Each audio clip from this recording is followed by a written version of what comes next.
내가 갔다 온 거 같잖아.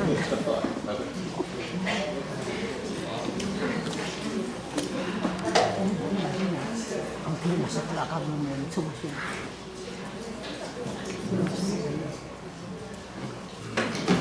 비싸다. 비싸게 맛있는 거잖아.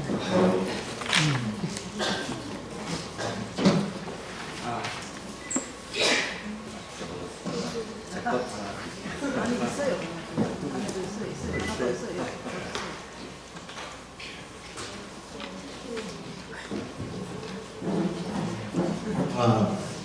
자, 6번째 시작하겠습니다. 6번째 시간의 핵심은 이번 다니엘처럼 제일 난해한 대목에 도착했습니다. 그는 시간의 해상도에 관한 문제입니다.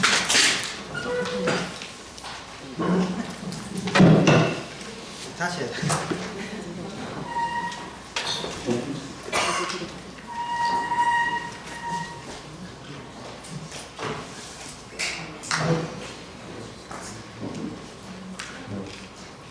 에너지 하나 나와가지고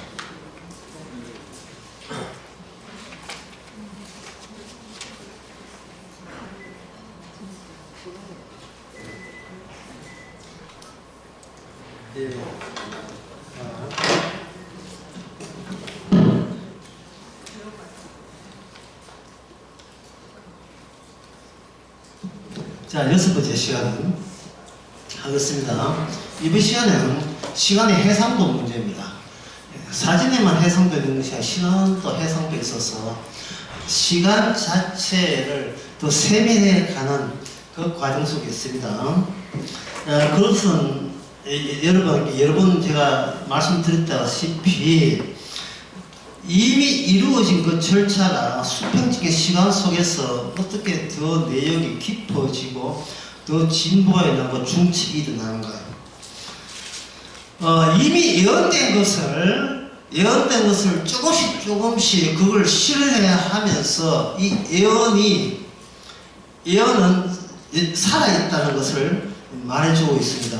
예를 들면 이렇게 다니엘 7장에 밭에서 온 짐승 이야기가 나오는데 8장에 보게 되면 그거에 대해서 또 달리 또 이야기하고 있습니다. 수양과 염소 이야기가 나눠져서 이야기 나옵니다.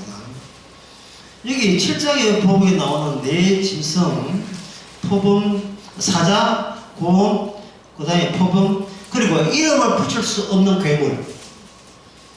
이름을 붙일 수 없는 이 괴물.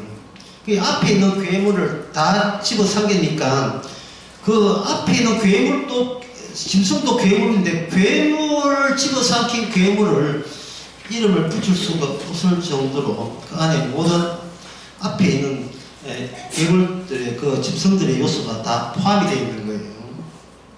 이것을 그 마지막 게 로마인데 이 내용에 대해서 제가 여러 번 이야기했지만 이게 경제 속에 살아있는 짐승의 마음 이런 식으로 정리가 가능합니다.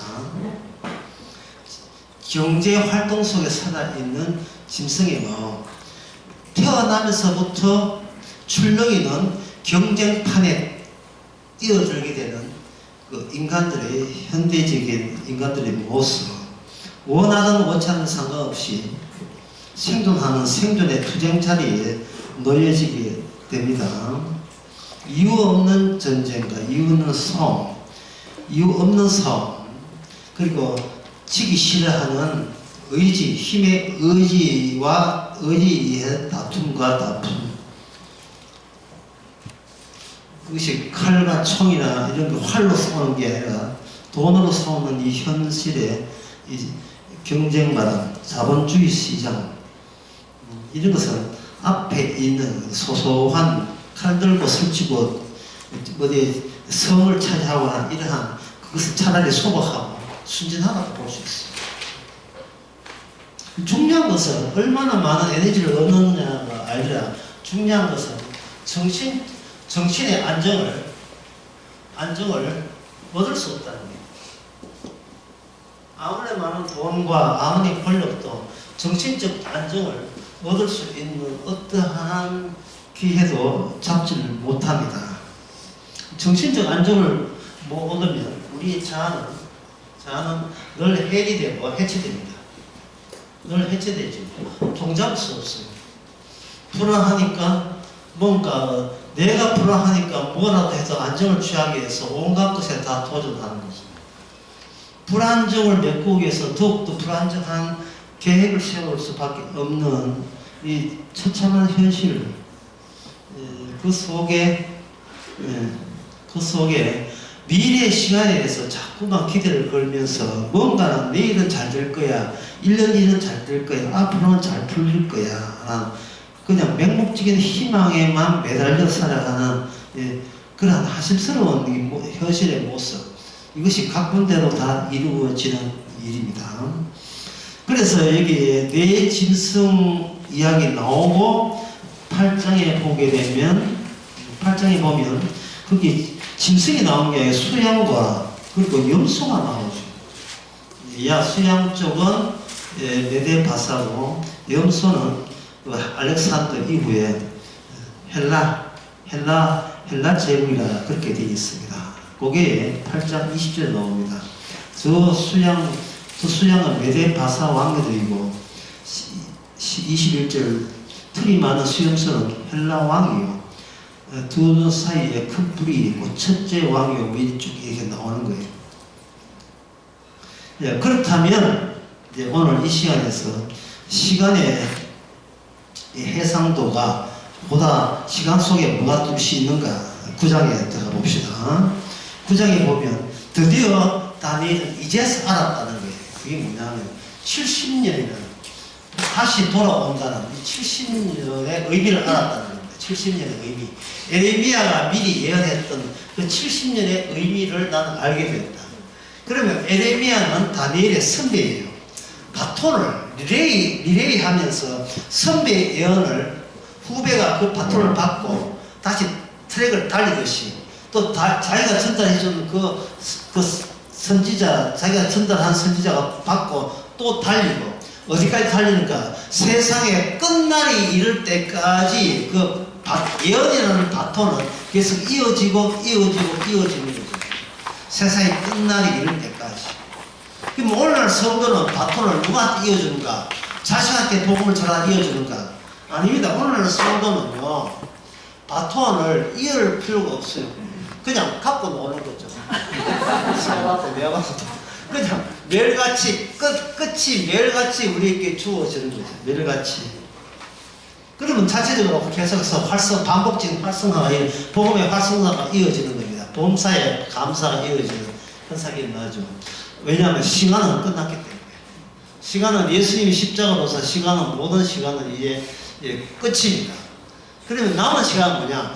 끝의 슬라이스, 끝의 반복돼. 끝의 반복이죠. 끝의 반복입니다. 그러면 끝의 반복이라면 시간이 그냥 없어진다는 뜻인가? 아니죠. 해상도를 다, 완전한 해상도를 갖추었던 시간이 반복되는 거야. 그거를 가지고 뭐냐? 묵시의 세계다. 묵시의 세계에 대해서 신약 성경에는 여러 군데 많이 나와 있는데 그 중에 제일 확실하게 알려주는 것이 골로새서 3장에 나오죠. 나는 죽었고 우리의 생명은 하늘에 있다. 나는 죽었고 우리의 생명은 하늘에 있다. 살았다는 이야기예요. 죽었다는 이야기예요. 네가 살았다 죽었다가 아니라 네가 두 가지의 세계에 다 걸쳐 있다는 것을 이야기합니다. 이쪽 세계에서 죽었고 저쪽 세계에서 살았다. 모가지를 만약에 빼면 모가지 있는 데서 너는 살았고 밑에 하체는 땅에 있다면 너는 죽었고 그 너의 죽음이 확실해지면 확실할수록 비례해서 나의 살았음이 더 감사가 되고 기쁨이 되는 그 구조가 종말의 구조예요. 왜냐하면 예수님은 이미 살았고 그리고 동시에 예수님은 이 땅에서 이미 죽었고 예수님의 죽으심을 반복한다는 것은 예수님의 살아심을 반복하는 방식이 이 땅에서 방식이 되는 겁니다.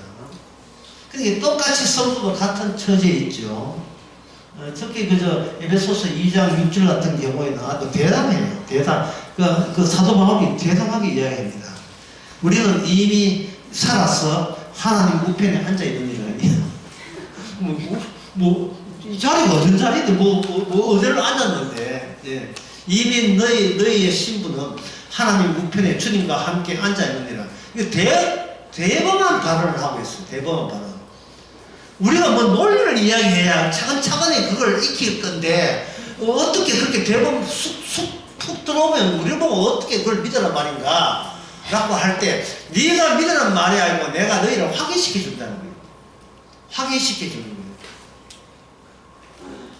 어떻게 확인시키는가? 우리가 이 땅에서 어떤 신분도 제거될 신분인 것을, 목사가 됐든 집사가 됐든 장로가 됐든 이거는 없어서도 그만의 신분을 우리에게 제공함으로써 이 신분과 좋게 비교될 수 없는 이미 성도라는 신분의 그 본유가 원천이 땅에 있지 않고 하늘에 있다는 겁니다. 하늘에 있는 거예요. 하늘에 있으면서 이 지상에서는 집사, 장로, 권사 이런 식으로 살아가고 있는 겁니다. 그래서 우리는 이 땅에서 뭐든지 실수 안 하려고 실패 안 하려고 할 이유가 없어요. 원래 이 땅은 실패를 가중시키고 실수를 더욱더 많이 하도록 유도하는 세계에 있기 때문에 우리가 실수하고 실패할 때마다 오히려 입에서 찬양이 막 나와야 되죠. 기쁨이. 주여 또다시 실패를 해주셔서 감사합니다. 그러니까 주님께서 그것도 실패냐? 아직 남아있는 실패가 한둘이 아니라 야 안심하지 마. 더 큰 실패를 해줄 테니까. 이런 식으로. 그래서 이 71의 의미를 알았다는 말은 선배 에레미야가 역대하에 보면 나오거든요. 선배 에레미야가 70년 만에 거기에 9장 이제 나오죠. 에레미야께 임하선 70년 여수를 깨다 70년 만에 마친다는 거. 70년 마친다는 거. 70년이 하나님의 시간 속에서 70년은 이게 하나님의 꿈에 의해서 이게 71회를 현실 시간이 흐르는 이 시간 속에서는 70년으로 이렇게 표기가 되었다는 사실을 깨닫게 되는 겁니다. 71회가 이 땅에서는 70년으로 일찍 에레미야에게는 그것이 전달되었다는 거예요. 이 전달받은 사람은 70년이라고 받았는데 이 70년이 아니고 71회였어요. 그러면 70년에서 71회로 바뀌려면 여기에 꿈의 침투 다시 시간이 모든 것이 완료된 그 꿈의 침투가 시간을 사용할 때는 70년을 71회로 사용한다는 그 내용이 여기에 들어가게 된 거죠. 그래서 사람들은 이 71회를 이렇게 설명하면 71회니까 1년은 7년이니까 70 곱하기 7년 490년 이런 식으로 해석해요. 그래 이 해석을 주석마다 이런 해석을 내놓는데 이 해석 자체가 무엇의 침투가 없는 거예요.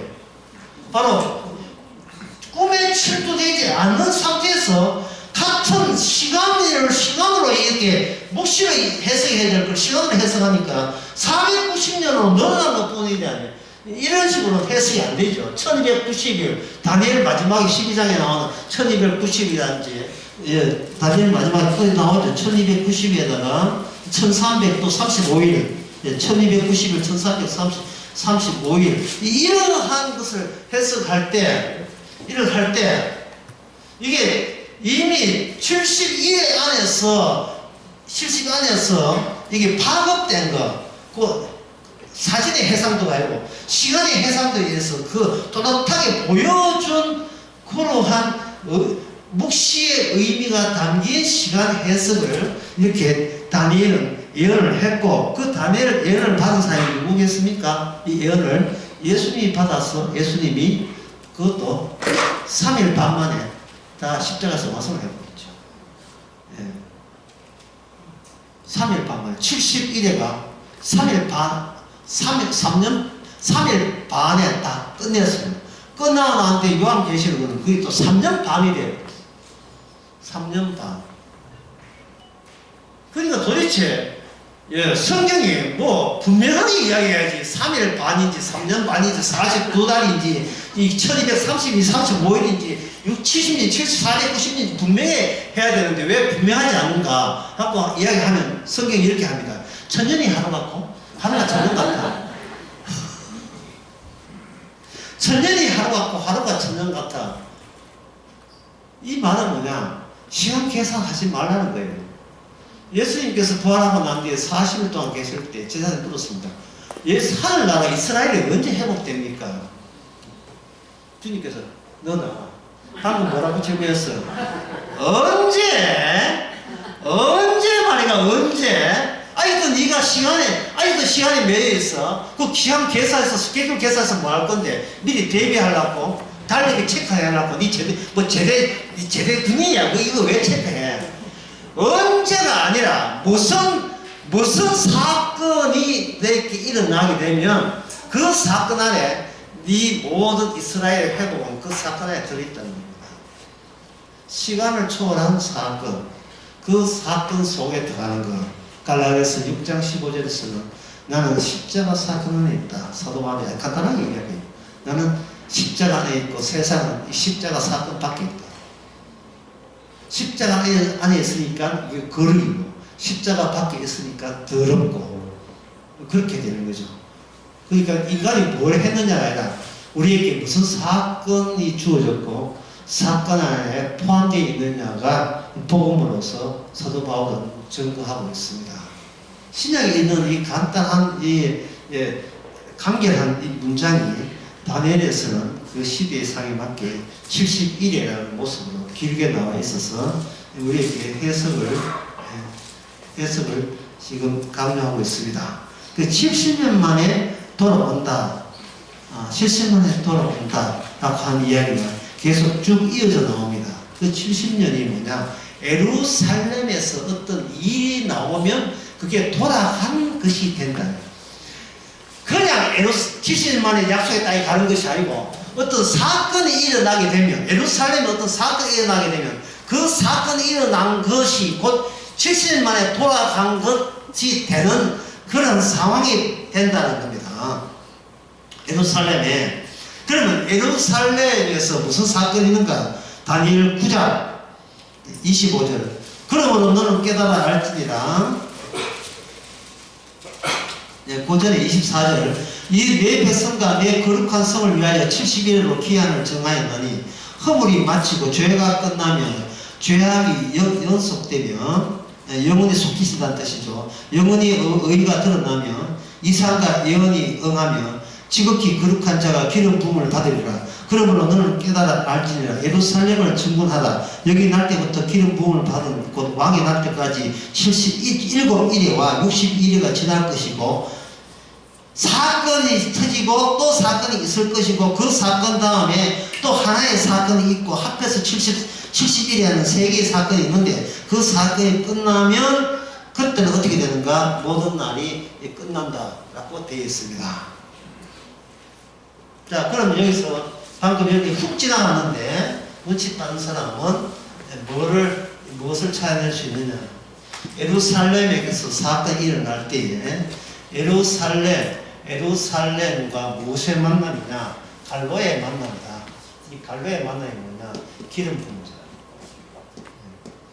기름 부음을 입은 자의 만남으로서 모든 일은 끝납니다. 기름 부음을 입은 자의 만남에서 끝나는 거예요. 모든 죄 용서, 영원한 거룩, 영생, 천국, 기름 부은 자가 예루살렘에서 이 일을 마치면 그것이 모든 것이 토대가 완전히 되는 겁니다. 그러면 십자가 일어나도 우리가 안 믿으면 우리한테 헛방이 되지 않느냐 이렇게 걱정을 하시는데 이렇게 일이 벌어지게 되면 이 기름 부음의 확장에 의해서 이 기름 부음의 모든 과학을 완수한 기름 부음이 그대로 우리에게 택배로 전달됩니다. 그걸 새벽 탕송이다. CJ 새벽 탕송. 예상하시는데 문 앞에 새벽에 이미 선물이 도달되겠어요. 뜯어보니까 기름 부음이 있다. 예루살렘이 내게 도달된다. 이렇게 되는 겁니다. 왜 많은 사람이 저한테 주십니까?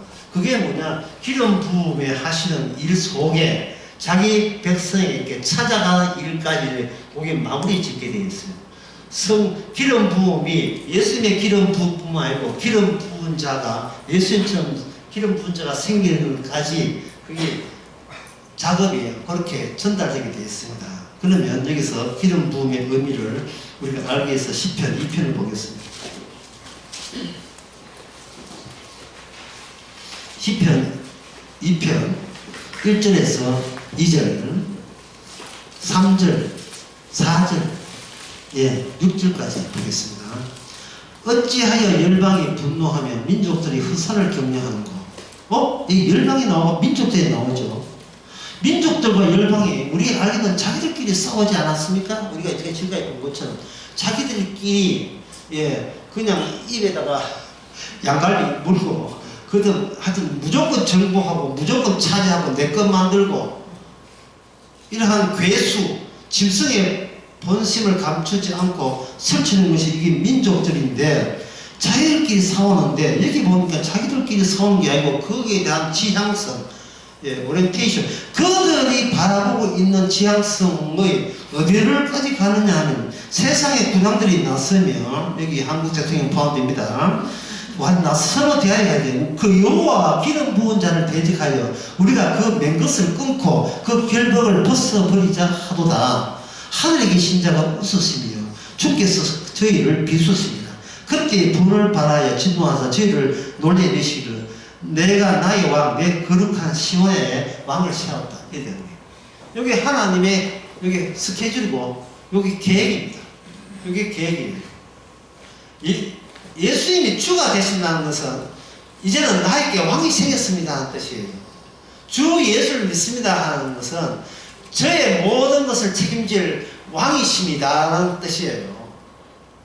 내가 책임지는 게 아니고 내가 대신 다른 분이 책임지는데 그분이 우리의 왕이시고 그 왕은 하늘에서 내려온 왕이시고 그 안에는 그 기름 부음이 하나님의 기름 부음이 선택한 기름 부음이 있고 세상의 모든 군왕들은 그 관계 천국 구원받는 관계를 끊고자 그들은 모든 활동을 그동안 해오고 있었다 하는 내용도 같이 거기에 포함이 되어 있습니다. 그러니까 새벽 탑송 택배 안에 이 내용이 다 들어있는 거예요. 이 택배 안에 보면 이게 다 들어있다 이 말이죠. 그래서 여러분들이 그 다니엘을 보면서 특징이 뭐냐? 내가 뭘 할까? 내가 뭘 안 해야 되는가? 이게 다니엘서에 일체 없습니다. 이게 일체 내가 뭘 지키면 됩니까? 뭐에 신경 쓰면 됩니까? 일체 없어요. 그냥 가만히 있어. 내가 다 해줄게. 막 그질그질하다 지금 노래 부르고 싶어서 가만히 있어. 내가 니 다 해줄게. 내 안에 뭘 틀어라? 둥지를 틀어라. 내 안에 둥지를 틀어라. 내 안에 둥지를 틀어라. 주님 기름 부음 안에 둥지가 있는 거예요. 근데 세상의 군왕들은 이거는 자기가 뭘 안 하고 뭘 끊고 뭘 조심하고 자기 관리 철저해서 천국 가려고 애쓸 때 그 사람은 어떻게 되겠어요? 그 기름 부음의 문 밖에서 들어가지도 못하고 그 문만 두드리고 있다 이 말이죠. 주께서 말씀하셨잖아요. 두드려야 열릴 것이라. 백날 두드리고 천국 문이 너를 가로막을 것이다. 그 문 밖에 있는 사람들을 뭐라고 하느냐? 그걸 가지고 문 밖에 그대라고 해요. 문 밖에 그대. 그대에게 줄 추억도 없고 사람도 남아있지 않아요. 이건 누가 이야기하면 박강성이 이야기했어요. 박강성이가. 뭐 다른 나라에서 온 사람들이 무슨 말이 무슨 말이냐 이 노래 하면 가사로 나옵니다. 빠바바빰 빠바 난 자주 나왔어. 이제 와서 문 열어주세요 하는 게 이제는 너에게 줄 사랑은 남아있지 않다. 그거 창세기 누가 이야기했어요? 이삭 앞에서 애를 복걸했던 마지 예스가 혹시 내게 떨어질 풍금을 없으니까 없다. 예수는 문밖에 거대가 되었어요. 문밖에 거대. 문밖에 거대는 찬송가가 몇 장이나 모르겠다는 그 찬송가에 안 나오고 그냥 유튜브 틀어보면 나옵니다. 가사를 보세요. 그때 내 싫다고 떠나고 이제 와서 울고불고 네게 줄 남은 사랑은 없다. 자, 그렇다면 여기에 시편 2절 9절에 보면 내 철장으로 저희들을 깨트리며 질그릇같이 부수려다.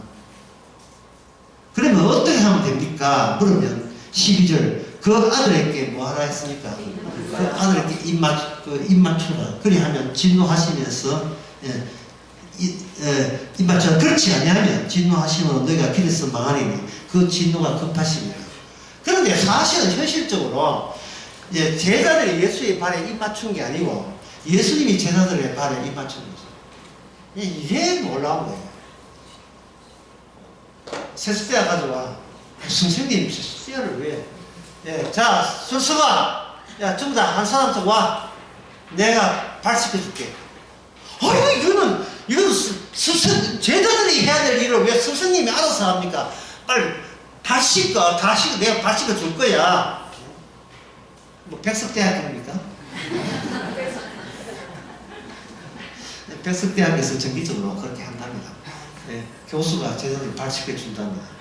하여튼 별짓을 다 돈이 남아 돈을 그냥 광고 크게 내고.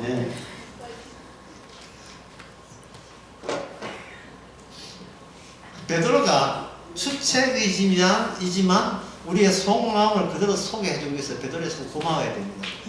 그렇다면 우리 주님, 그렇다면 무슨 말 하고 싶은데, 그렇다면 이 발을 씻어 깨끗하게 된다면 저 몸 전체를 다 씻을 수 없었어요. 이걸 석자로 뭐냐면 사가지라고. 사가지도 없어. 하면 봉사주의 이거 그냥 다 몰라고 덤비네. 주님의 말씀이 놀랍습니다.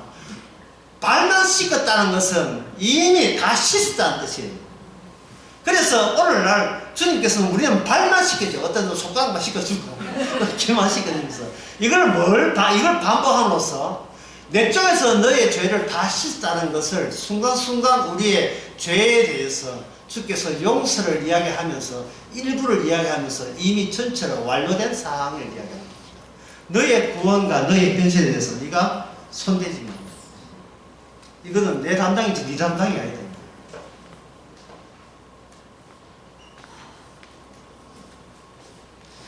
자, 이 대목에서 시편 2편에서 여러분들이 이제 감사하겠지만 이 하나님의 원래의 스케줄이 계획이 이미 정해져 있죠.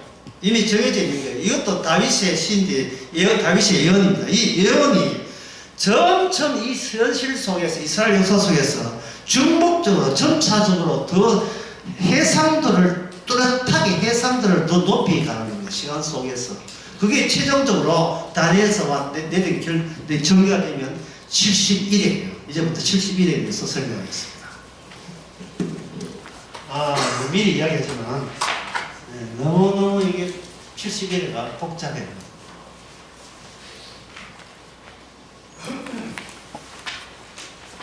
복잡하지만 여러분에게 발만 씻겨드리겠습니다. 나중에는 저절로 다 알 수 있도록 발만 씻겨드리겠습니다. 71회라고 해놓고 하나님 쪽에서 쪼가리를 냈습니다. 쪼가리를 내는 것은 시간 71회가 위쪽 끝 지점을 향하여 탑처럼 묵시적으로 탑처럼 접근하는 거니까 이게 71회를 쪼가리를 내서 이렇게 옆으로 쪼가리를 내는 게 아니고 이 수직적으로 쪼가리를 내게 되면 밑바닥은 71회가 역사에 가까운 쪽에 1회라면 저 위에는 1회가 되는 겁니다. 1에. 그 요 간격이 뭐냐면 61이가 돼요. 가까이 죄송합니다. 7일에. 7일이가 가까운 쪽이라면 62일에 1일에. 갈수록 뭐가 되겠어요? 점점 더 비현실처럼 느껴지는 사건으로 이렇게 이어집니다. 그래서 사건이 세 가지 사건이냐? 세 가지 사건은 맞는데 1일에 62일에 7일에 12세 가지 사건은 아니고 62일에는 요 하나의 그 간격을 이야기하고 70을 채우기 위해서 하는 거고요. 요 1회가 2분의 1 1회와 2분의 1 1회로 이렇게 나눠집니다. 이렇게 나눠지게 되면 요 7이가 7이잖아요. 7로 둘로 나누면 뭐가 됩니까? 3.5 더하기 3.5. 요한계시록 3년 반이 여기서 이제 나오게 됩니다. 3년 반 달로 계산하면 42달. 3년만 42달. 여기 어디서 일어나는 게 7일에와 7일에, 7일에, 1일에, 다 합해서 60일에 합쳐서 이 모든 것은 그 장소를 이미 특정했습니다. 그 장소가 성전입니다. 성전에 쓰인다는 거예요. 그래서 7일에 하면서 하나님께서 성전을 재건할 것이다. 성전 재건합니다. 어떤 성전? 부서지기 위해서, 무너지기 위해서 성전을 재건하는 거예요. 이 성전이 어떤 성전은 무너지는 성전. 무너지는 성전은 과거의 모든 이스라엘 역사를 함축하고 있습니다. 이스라엘 역사는 필히 무너지게 되어 있다. 무너지는 성전, 무너지게 되어 있다. 무너지는 성전을 지었다. 이것을 히브리서 지금 주일날 설교 히브리서 하고 있는데 히브리서는 이걸 가지고 뭐라고 하냐? 이걸 간단하게 뭐라고 해요? 이걸 모형이라고 이야기합니다. 모형은 실체가 나타나게 되면 자기의 역할을 다 했기 때문에 필히 무너지는 거예요. 이 모형이 무너졌다는 것은 드디어 실체가 제 모습을 드러낸다. 이런 뜻입니다. 교회가 무너졌다. 이 말은 교회가 나타나게 되었다. 이래 보시면 됩니다. 내 육신이 죽었다는 말은 진짜 육신이 영광스럽게 나타나게 되었다 하는 겁니다. 스데반 집사가 돌에 맞을 때 가짜는 가고 진짜 스데반 집사는 그리스도와 함께 위치가 하나님 우편에 있었다는 사실이 나타나게 되죠. 스데반 집사가 그 이야기를 하잖아요. 보아라, 지금 주님이 하나님 우편에 선가 보아라 이렇게 하니까 돌 떠는 사람이 그냥 돌 떠지 않고 어떻게 했는가? 두 손으로 어떻게 했어요? 길을 막았어요. 주파수가 음파가 들리지 않도록 주파수가 들리지 않도록 길을 막았습니다. 납득되는 말만 들어서 우리의 돌떠지는 결정이 옳다는 것을 견제하기 위해서 나 너 말을 듣지 않겠다고 하는 거예요. 그런데 스데반 집사 입장에서는 돌 던지기 나쁘다가 아니라 돌 던지는 것이 스케줄에 포함되어 있다고 하는 거예요. 왜냐하면 사도행전에 있어서의 그 성령의 일은 십자가의 다양성을 하나의 사도들의 사건을 통해서 계속해서 이어져 보여주는 게 사도행전이거든요. 십자가에 예수님이 당했던 그 고난의 유형을 사도들의 유형에 따라서 그걸 반복해서 이어지는 것이 사도행전입니다. 죽었다가 살아났다는 것을 그들의 사도들의 모습을 통해서 그 시대의 사도들은 죽었다가 살아났다. 또 다음 시대에 그 베드로에게 죽었다가 살아났다. 사도 바울에게 죽었다가 살아났다를 반복하고 나머지는 성도들이 그 시대에 죽었다가 살아났다를 반복함으로써 다 이루었다가 역사 속에서 어떻게 퍼져 있다는 사실, 퍼지게 되었는가를 보여주는 거예요. 그래서 이렇게 보면 됩니다. 무너지는 성전은 모형이 때 무너진다면 오늘날 우리의 모형은 뭡니까? 60개의 세포로 된 우리 자신이 모형입니다. 모형 너무 꾸미지 마서 이걸 손대고 너무 올리고 붙이고 백날 해봐야 중력은 모형입니다. 어쨌든 이게 모형이니까 이 모형을 통해서 모형 안에서 무엇이 모형이냐 하면 시간 자체가 모형이 되거든요. 70년 만에 돌아왔다는 사실은. 아, 이게 모형이구나, 모형. 70년, 우리가 해 뜨고 해 지고 하는 그 날부터 계산해서 창세기 1장 16절에 나오는 16절이 15절인지 모르겠습니다. 그냥 막 날려만, 예. 16절만. 창세기 1장 16절에 나오는 해와 달과 별에 가지고 달력을, 우주적 달력을 하는 이 자체가, 이 우주 자체가 모형적인 자연세계 자체가 모형이라는 사실. 다른 세계를 보여주는 스크린 역할을 하는 거예요. 여러분 영화 보면서 스크린 안을 보지 스크린 뒤에 뭐 있는가를 봅니까? 저는 어릴 때 라디오 뒤에 뭐가 있는지 그렇게 궁금했어요. 쫙 소리가 나와가지고. 없어요. 모형이 모형을 파악하니까 모형 뒤로 못 나가는 겁니다. 우리 자체가 모형으로서 관찰자이기 때문에 기껏 마주서서 분석 대상이 역시 모형에 국한되는 거예요. 모형 아닌 것은 분석 대상하는 권한 자체가, 근데 실력 자체는 우리한테 없는 겁니다. 그래서 시간 자체가 모형이 되는 거예요. 70년이. 이제 알았던 거예요. 모형이다. 모형이라면 무너지는 것이 이건 필연적 절차이어야 한다. 무너지는 성전, 무너지는 성전을 위하여 또 사건이 뭐냐? 이거 성전을 무너뜨리는 사건이 필요하다. 그래서 70년에 짓고 60일 동안 이게 다 무너지고, 예, 성전이 무너지면서 1일까지 7일에부터 성전 짓고 서서히 뭉개지면서 1일에 도달됩니다. 그럼 여기서 이 다니엘의 계산에 하면 어떤 것이 완전히 무시돼야 되느냐, 무시돼야 마땅하냐. 이게 뭐로? 마카비 혁명. 예. 천주교에서 사용하는 외경 또는 외경, 마카비 혁명. 여기서 천주교나 많은 구약의 학자들, 신학학자들이라는 사람이 여기에다가 마카비 혁명에다가 의미를 줘요. 예. 그런 역사가 있었기에 하나님의 예언은 살아있다. 아닙니다. 이거는 마카비 혁명은 예언에 포함되지 않습니다. 포함되는 게 아니에요. 혁명이 있는지 없다, 있다, 없다가 중요한 것이 아니고 이 역사에 해당되는 것은 이래도 시다우고 저것도 아무것도 아니고요. 아무것도. 하나님의 예언이 중요하지 역사적 구성물은 중요하지 않습니다. 내가 천주교 이야기 했잖아요. 천주교의 역사와 전통 그거 아무 중요하지 않아요. 교회의 역사도 마찬가지입니다. 그게 뭐가 중요합니까? 그게 무슨 구원의 능력이 있어요. 이거는 내 살이다. 포도즙이고 이거는 내 빵이다.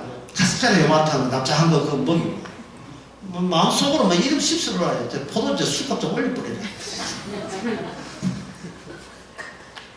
왜 쓸데없이 그걸 왜 주느냐 말이야. 그거 뭐예요?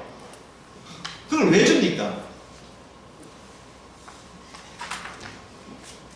저절로 무너지게 되어 있는 스케줄은 무너져야 되죠. 지었잖아요. 무너지게 되어 있어요. 성전 무너지면서 마지막 성전이 무너지는 성전에서 여기에 기름 부은 자가 여기에 도착합니다. 낙하산 타고. 예. 아까 처음에 이야기했잖아요.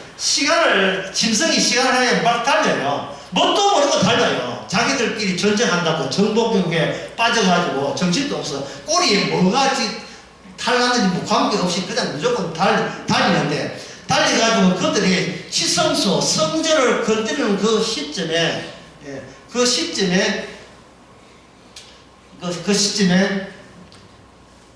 그 타이밍 맞춰서 하나님께서 아들에게 즐겨서 미는 거예요. 그건 유튜브는 아니지만 자 이때 밀어버리는 거예요. 밀으면 예, 하늘의 영광을 버리시고 죄의 몸 오셔서 어디서 만납니까? 성전에서 유다에서 만나가지고 예, 경상도 말로 디디버리죠. 성전을 디디버립니다. 뭐야 이거? 예, 이거 뭐야? 성전인데요. 몇 년 지났는데 46년 딱 3일 만에 다 짓는다. 이게 무슨 소리지? 점점점 묵시에 가까울수록 인간이 통하는 언어가 여기서는 통하지 않는 거예요. 예수의 모든 말씀을 인간은 해석이 불가능합니다. 불가능해요. 묵시에 속하기 때문에 71에 속하기 때문에 이거는 남이 접근할 수 없는 사건에 속하기 때문에 이 사건은 주님의 독보적으로 활동해야 될 사건이기 때문에 제 12제자 모조리 전부 다 그 사건에서 어떻게 되겠어요? 마땅히 배제당해야 돼요. 목자를 치니 양들이 어떻게 돼요? 흩어지는 거예요. 이사야 53장에 양들은 다 제 갈 길로 갔건을 주님께서는 아무도 없다는 걸 확인하고 홀로 십자가 집니다. 홀로 십자가 지면서 요한복음 19장 30절에 다 죽어가면서 뭡니까? 다 이루었다 하고 다 이루었다고 돌아가십니다. 상당히 그 역설적이에요. 71을 다 이룬 거예요. 반 1가 있는데 반으로 나눴는데 그 반 나눈 내용에 대해서 다니엘 9장에 이렇게 나왔습니다.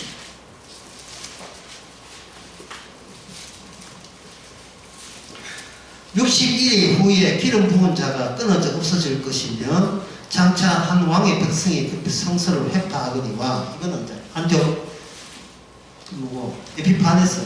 안티오쿠스 에피파네스 그걸 에피파네스는 뭐냐 신이 화신을 했다 성육신했다는 뜻이에요.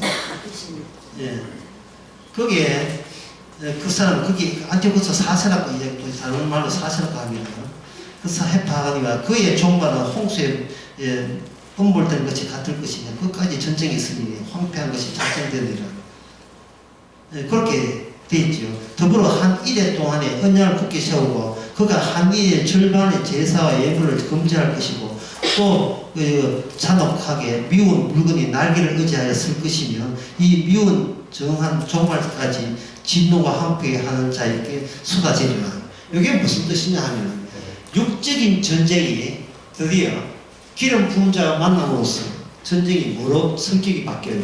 영적 전쟁으로 바뀌는 것이 남아있는 반일에 남아요. 반일에 영적 전쟁. 이게 무슨 뜻인지 잘 모르죠. 이게 참 어려운데 요한계시록 11장을 보겠습니다. 요한계시록 11장에 보면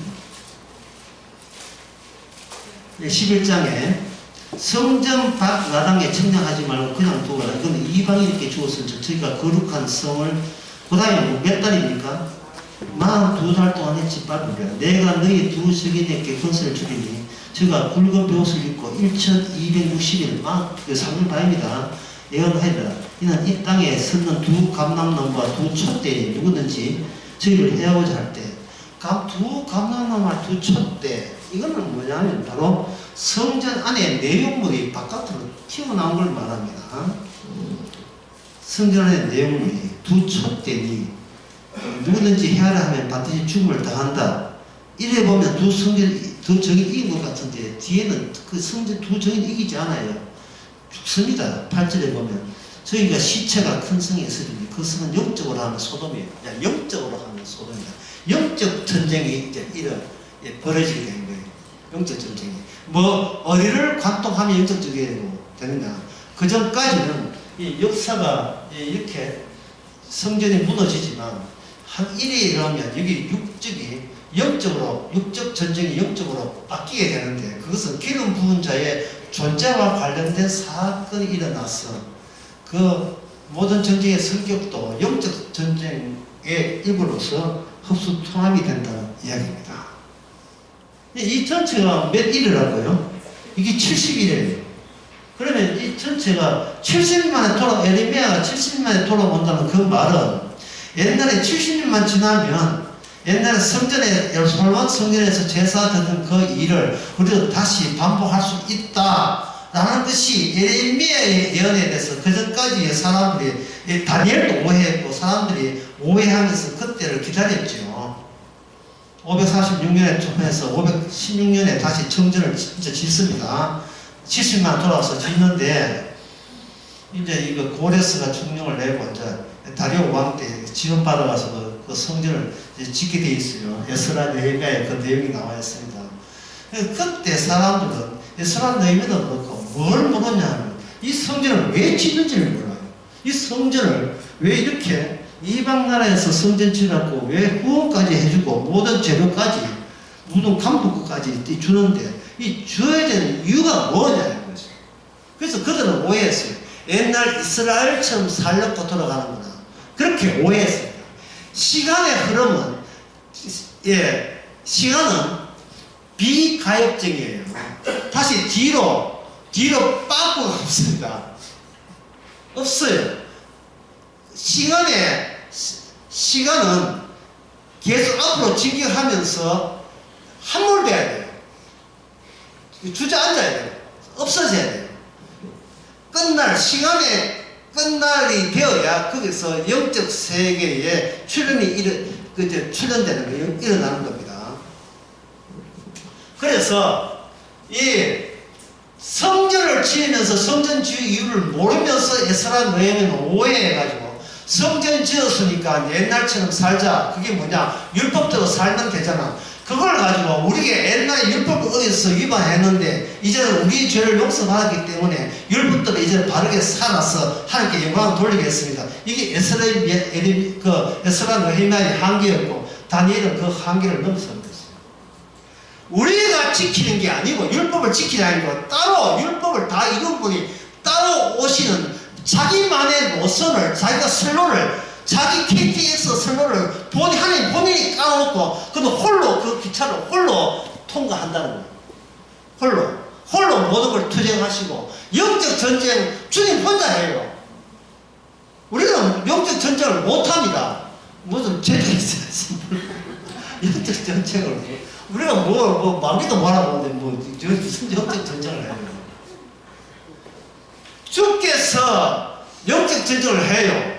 그럼 우리는 빠지는가? 빠지는 게 아니고 우리를 도구로 사용하죠.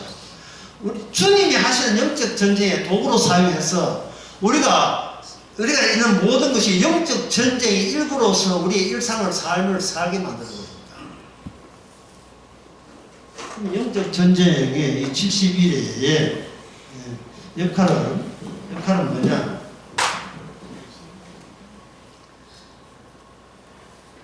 역할은 한마디로 이건 뭐예요? 죄의 깊이를 끝까지 체험하는 거예요. 죄의 깊이를 어느 정도 체험하느냐?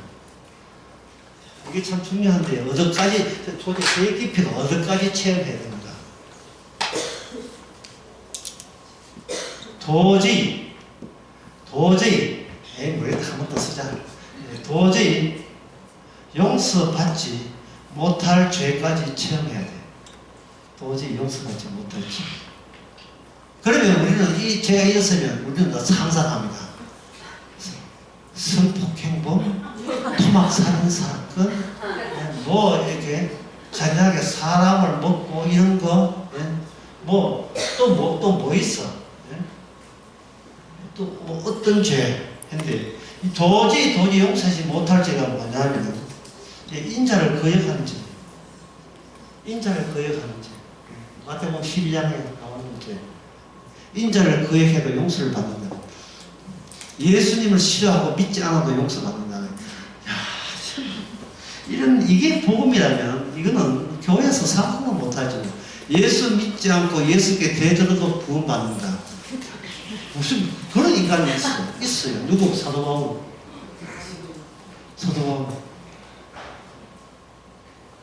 그러니까 도대체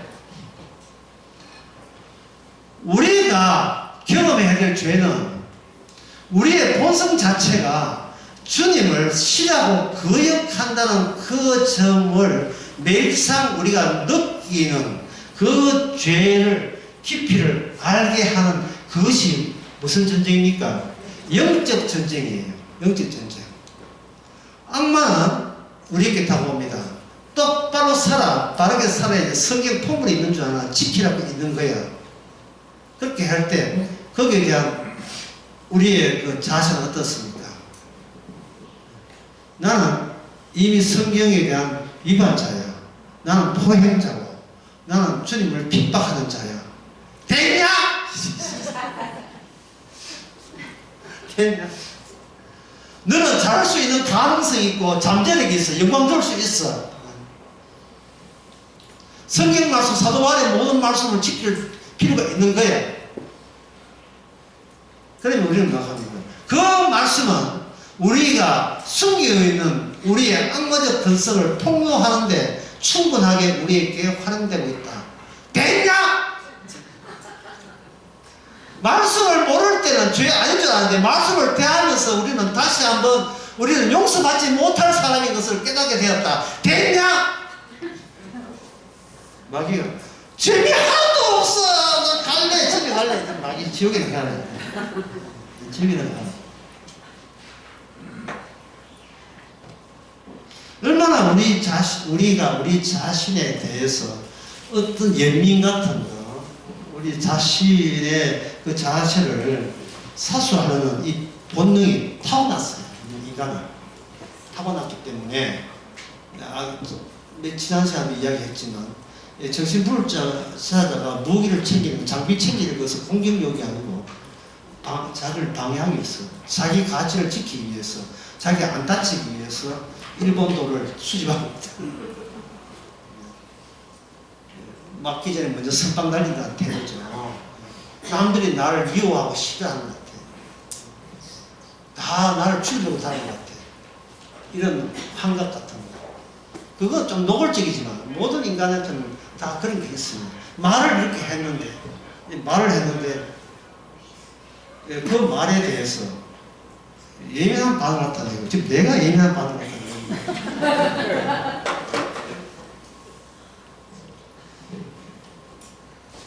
그래서 인간들은 그 자기 방어에 굉장히 예민하게 대처하는 본능을 갖고 있거든요. 유기체 자체가, 모든 생물 유기체가 막이 있죠. 세포막. 막이 뭐냐 하면 그 막을 통해서 나라는 것이 발생되기 때문에 생물체의 한계예요. 나라는 것이 막을 통해서 나와 나가 아닌 것과 구분하는 모든 원숭이든 코끼리든 다 인간도 마찬가지로 그게 형성되기 때문에 그 본능을 있기 때문에 인간은 도저히 죄 안 짓고는 못 삽니다.